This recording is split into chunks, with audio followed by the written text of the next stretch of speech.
Hey, physics nerds, welcome back. Today we're going to start talking about the particle nature of electromagnetic radiation. Chapter 13 was about all the ways in which electromagnetic radiation behaves like a wave, therefore the wave model works well.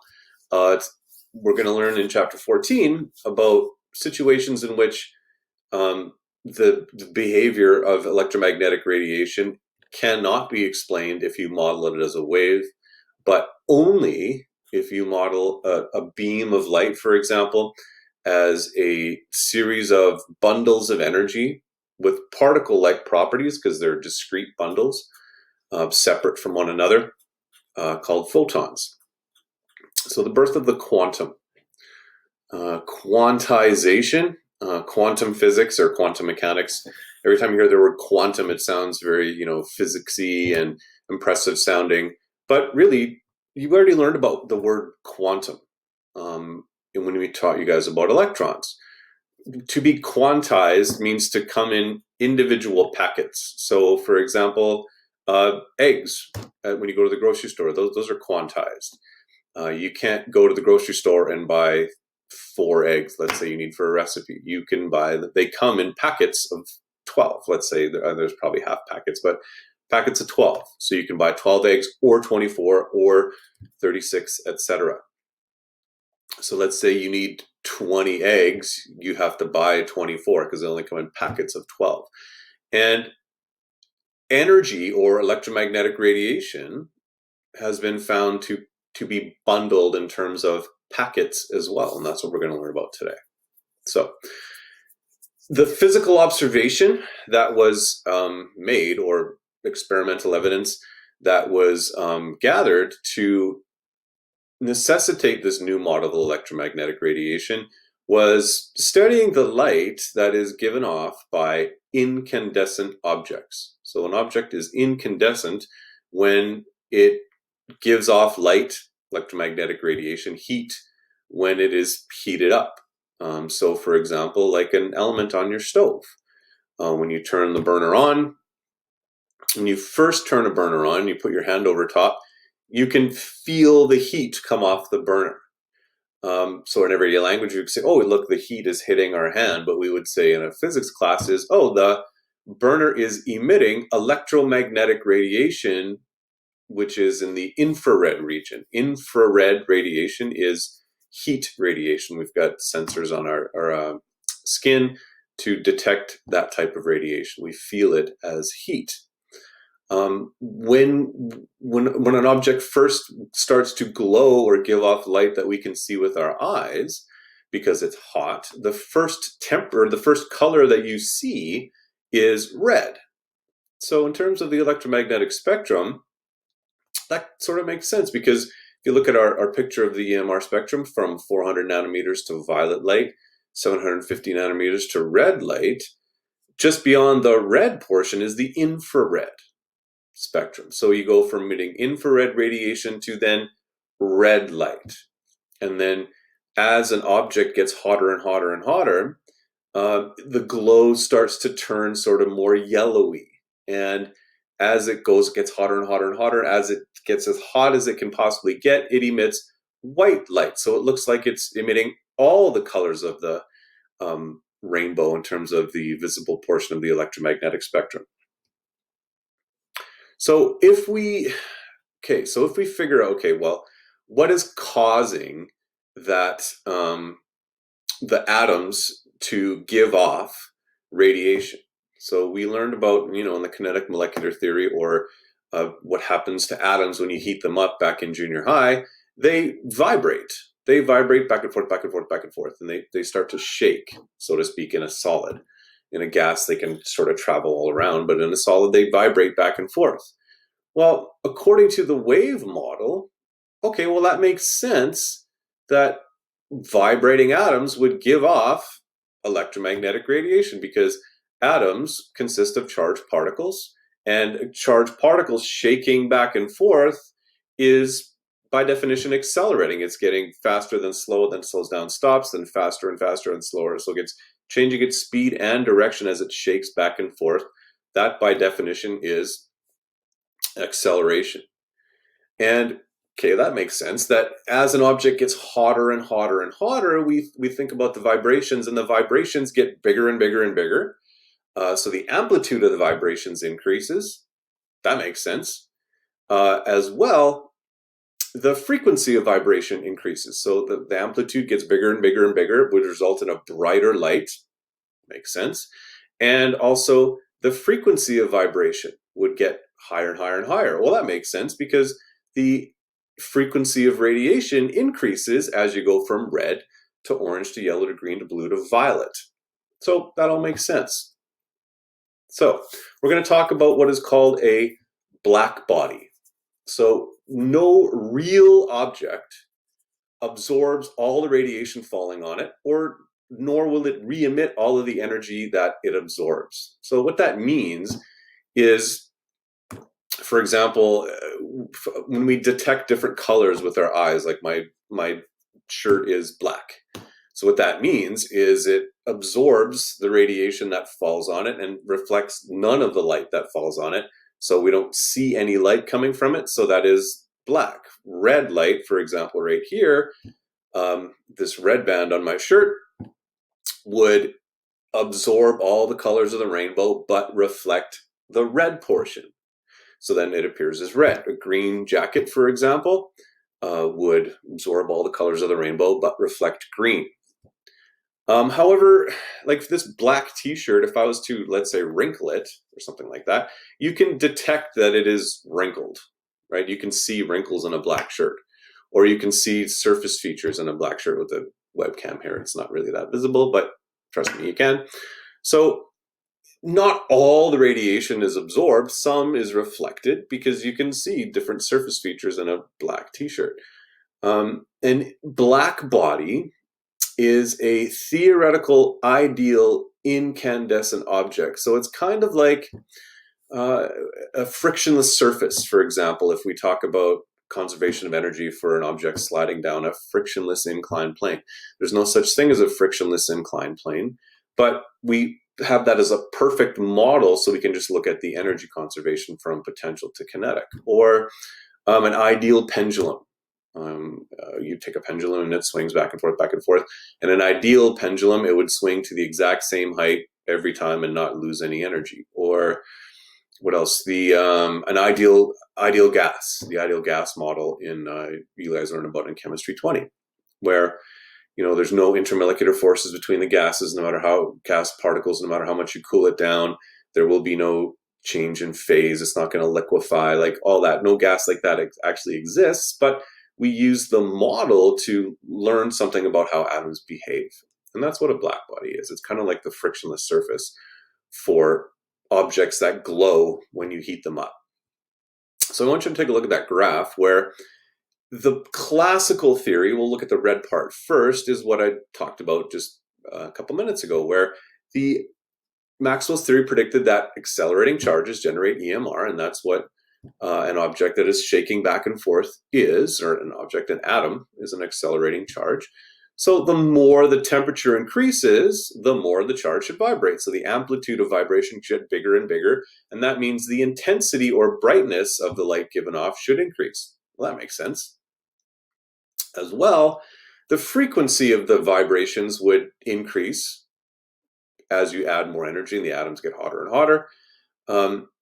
Makes sense that low frequency vibration would be that infrared. You feel the heat on your hand. The first color, as you increase the frequency of vibration, then we move into the red end of the spectrum. You can see that with your eyes, and it starts to eventually glow more yellow. And then by the time it gets really, really hot, it's white hot. It's emitting Roy G. Biv, all the different colors of the spectrum. But when you actually observe the light that is coming from a black body or an incandescent object, you get this weird curve. So when you take a look at the shape of the curve, there's a disagreement between theory and observation. And when that happens, you got to make a new theory to explain the observation that doesn't fit. So it's kind of like, the Rutherford's gold foil scattering experiment where you shot alpha particles at a thin sheet of gold. You've heard it 100 times. and most of the alpha particles pass straight through, and some bounce back at very large angles. So you had to change your picture of what the atom looked like based on those observations. So this is another discrepancy between theory and observation.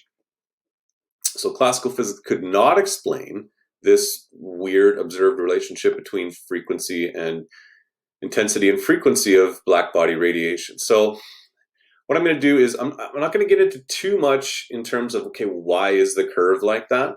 I'm just going to explain what it is, because it's really not part of the program of studies, but we like to talk about it because it's such a big landmark event in physics that we'd be kind of remiss if we just started talking about photons and quantization without mentioning this difference between observation and theory. And it's always a good idea to go back to what a wave model will predict and compare that to what you then actually see. So what this basically is you've got what is called a frequency distribution, where there is a glowing object would emit different frequencies of radiation. There's a peak frequency that we emit, and then less and less in terms of intensity as the frequency increases. So it's kind of like this. Let's say you're looking at a classroom full of students, which I hope to be reunited with someday soon, and you could, let's say, measure their heights, and you can then plot their height as a function of number of students in the class. So you would have most of the students would be close to the middle in terms of the average. But very few students would be sort of shorter. Very few students would be much taller than the average. We'll take a look at this. This is a picture from a book. I'll talk about why this goes down in a second. But let's say if we took a look at, I don't know, the blue curve down here would be, let's say, a kindergarten class. This would be I don't know, grade 4 class, and this would be a high school class, for example. So in a kindergarten class, maybe the students are relatively close together because they haven't hit their growth spurt yet or whatever, and there'd still be some students that are relatively tall compared to the others, but the average height would be less than, for example, a grade 6 class. In a grade 6 class, you maybe have more of a distribution. You'd have, again, a lot of students near the middle. There'd have very few students that are much, much taller, and a very few number of students that are a lot shorter. However, you get this distribution. This, at the hottest temperature here, as an example, you would have, let's say, a high school class, where a high school class, the average would be much higher than a grade 6 class or a kindergarten class. However, again, you'd have a small number of students with a very low height, or not very tall, I suppose, and a small number of students that would be up way above the average, 6'5" or whatever. I don't know. So that's essentially what we're talking about here. Classical theory predicted there should be a steady increase between, or a steady relationship, as frequency of vibration of the atoms goes up, so should the frequency of radiation, and also you should have a brighter and brighter light as you increase the temperature of your burner there, our incandescent object. I like to draw this graph here, make a graph of intensity versus frequency. Mostly you see, though, a graph of intensity versus wavelength, because we talk about more the electromagnetic spectrum in terms of wavelengths usually. So what that means is, all that means here is that instead of having a curve going up like that, when you take a look at the relationship between frequency and wavelength from the universal wave equation, speed equals frequency times wavelength, you solve for frequency and you see this inverse relationship between frequency and wavelength. So all that means is, as the frequency of radiation goes up, for radiation at a constant speed of light, then the wavelength would go down. So you take the reciprocal of a exponential curve, growth curve, kind of like that, and it would be a curve that's sloping down. Okay, so what does that mean? So to explain this curve, Max Planck in the 1900s proposed a radical new theory. The radical new theory is that he proposed that energy values that matter can absorb or emit are quantized, just like electric charge is quantized. 1.6 times 10 to the negative 19. 1.6, 3.2, 4.8. You can't have a charge that is not a multiple of one quantum or one value of the elementary charge. Well, he said energy is like that too. Energy values are limited to whole number multiples of a unit of energy called a quantum. Now, this would be, so here's the formula. E equals NHF. E equals the total energy absorbed or emitted. So 10 joules, let's say, whatever that is. N is the number of quanta, so 1 or 2 or 3 or 4 or 5. So we're talking about discrete packets, just like you can have 12 eggs in a packet, or a certain amount of charge, 1.6 times 10 to the negative 19 per electron. Energy is like that. Well, how much? If the elementary charge is a certain number of coulombs, then how much is the elementary amount of energy that you can have? What is one quantum of energy? Well, that is not constant. It actually depends on the frequency of radiation. So it's a product of a constant called Planck's constant times the frequency of radiation in hertz. Now, that means that one, let's say, quantum of red light, which has relatively low frequency, a photon, or we'll talk about photons in a sec, one quantum of red light would have less energy than one quantum of, let's say, violet light. So violet light is a higher frequency, lower wavelength. So one bundle of energy for a violet light would be less than it is, or greater than it is for red light, because of the difference in frequency there. And we notice that there's two values for Planck's constant, one that's written in terms of joules and one that's written in terms of electron volts. We recall that the joule is the standard of unit of energy that we use, but we also can use the electron volt, and that conversion factor is on your data sheet. That 1.6 times 10 to the negative 19 joules is an electron volt. So if you take 6.63 times 10 to the negative 34 and you divide that by the number of joules in an electron volt, 1.6 times 10 to the negative 19 joules for every electron volt, you do get this 4.14 times 10 to the negative 15. Both of those numbers are on your data sheet. Okay. Einstein quanta and the photon.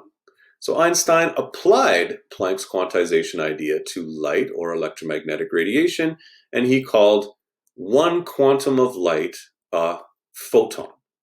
And there's a formula that's on your data sheet to figure out the energy of one quantum or one photon.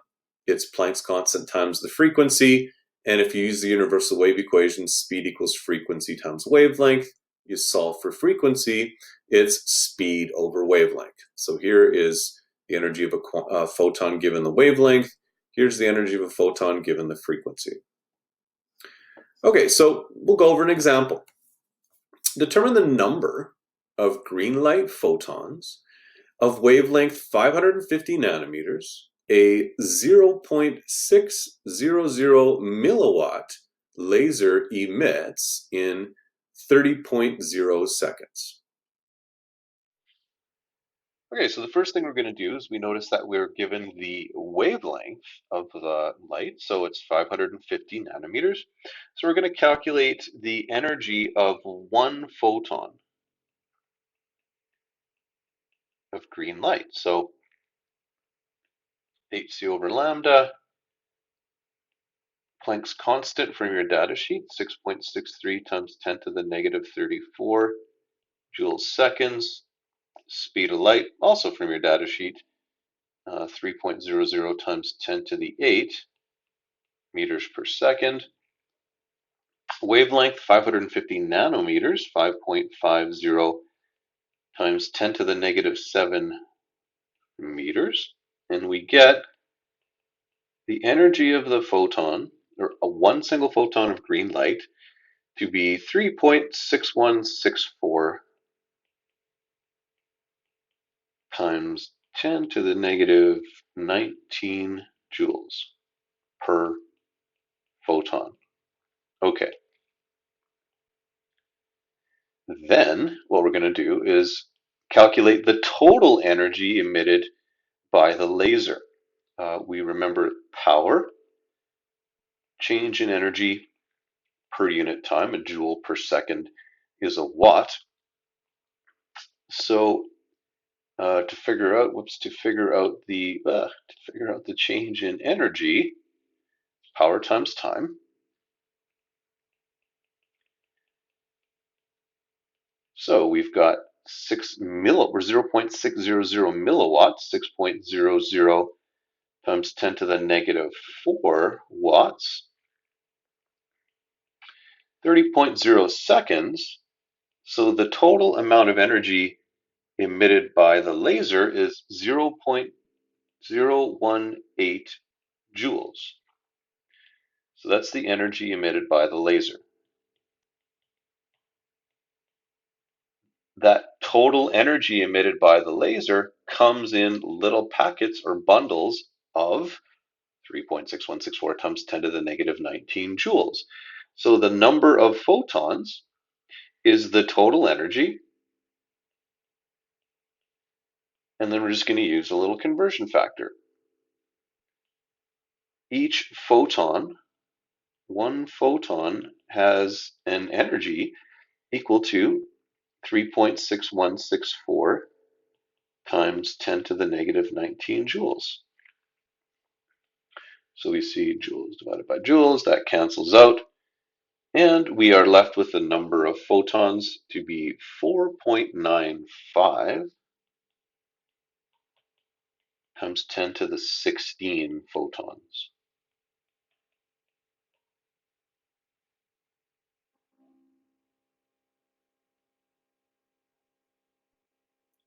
Okay, so that's the end of introducing energy quantization. Some pages for you to read, some questions for you guys to practice. All right, that's it. See you next time.